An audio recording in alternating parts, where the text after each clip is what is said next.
Merry Christmas, everyone. Welcome to Southern Wreaths. If you haven't yet, please subscribe to my channel. So I have another bonus video for you today. I did another tomato cage gnome. This time I did a buffalo check gnome. It's so cute. I did a pair like the last time. I have a tall one and a short one. So I went and got this fabric from, it was at Walmart. I tried to find some at Hobby Lobby and they were all sold out. So I was lucky to find this at Walmart. I just cut it, I believe I got 2 yards, and I cut it in 4s because I'm making 4. So I made, I cut it across and then across. It was pretty wide, so it kind of worked out. And now I'm just seeing if it fits my tomato cage. And it fit it perfect, which was great. Alright, again, I'm using 33-inch tomato cages. And I'm going to bend the tops of this one. I'm going to show you how I made the mini one. I didn't really show you last time, but this is how I did it. I just bend the top wires, and then I'll attach those together with the zip tie. This one and the other one, at the end when I add the hat, I will take one of the wires and bring it up and curve it. I didn't show that in the video, but it goes up and curves, and that's how it gives the hat a nice curve shape. I'm going to create like a hem, and I'm just using the buffalo check pattern to line it up, and then the end of my ruler to smooth it out. This isn't really necessary. I just thought it gave it a really clean look at the bottom. I'm not too worried about the top because it's going to be covered up with the hat. I just like to take my hands and press it down.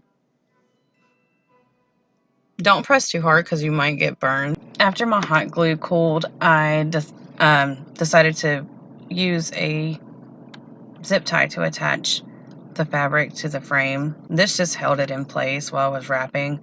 So I just sliced a little piece at the top and then slid a pipe cleaner through it. I'm sorry, a zip tie. I probably only did it about 1/2 inch from the top. And then I'm just going to wrap it around. And the cool thing about putting it around the wire like that is I can move it up and down. With the larger gnome, I put the zip tie above the ring at the top. This one I did it below. Now, you've seen over here I folded the edge of the fabric just to give it a clean back. And then I'm just adding hot glue to that and attaching it to itself. I'm not doing it too tight, but I'm not making it so loose that it's going to sag in the back.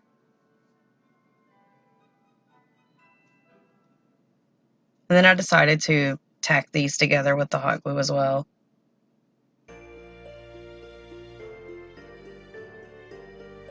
It wasn't really necessary. It just helped when I tuck it under, it all stays together. This is very simple, very easy to make. Alright, I love this felt material I found. It's really stiff, and I just cut it in a triangle. The whole length of it. I think it was a yard. 2 yards? I'm not sure. It was pretty big, but you'll make the hat the size you want. So my measurements wouldn't be the same as yours. And honestly, each hat turned out to be a little bit different in the measurements. I do like to make sure my hot glue is pretty straight when I'm adding it inside, just because it's going to be the seam.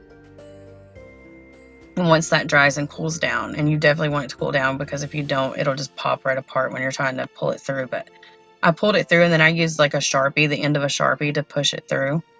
And then there I was showing you the hem, like the line that you can see. Sorry, not the hem, but the line that you can see. I made sure that was pointing towards the back so that the hat looked really nice. And then you just pull it down over it, and then you'll shape everything at the end when you're done. And the cool thing about leaving the tomato cage hole is that you can control the top. So I couldn't find the fabric I wanted to make the beard, so I bought this tree skirt from Hobby Lobby. It was half off, so it turned out to be just about the same price it would have been to buy the fabric. I cut off an edge of it, and then I'm just ripping out the lining because I didn't need it. And then I was lucky the way it was stitched together, I was able to just pull that apart. So there was 3 sections, and then I just cut a triangle out of it. You might want to be mindful of the way the nap of the material is, because mine were a little different, so I end up having to go at the end and kind of roughing it up so that you can't plainly see that it's crooked. It's like in a diagonal.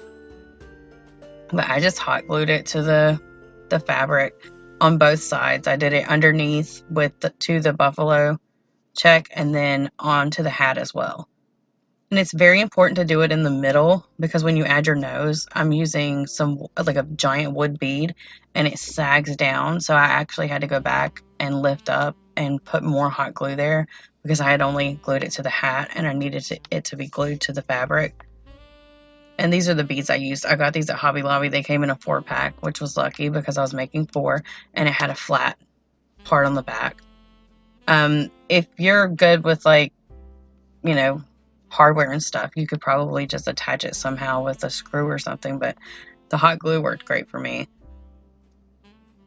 You do have to hold it there for a long time. I don't show you that, but I actually have my hand inside of the beard pushing up against it while I'm holding it on the outside. And I probably held it there for at least 3 minutes. And then I just kind of roughed up the beard.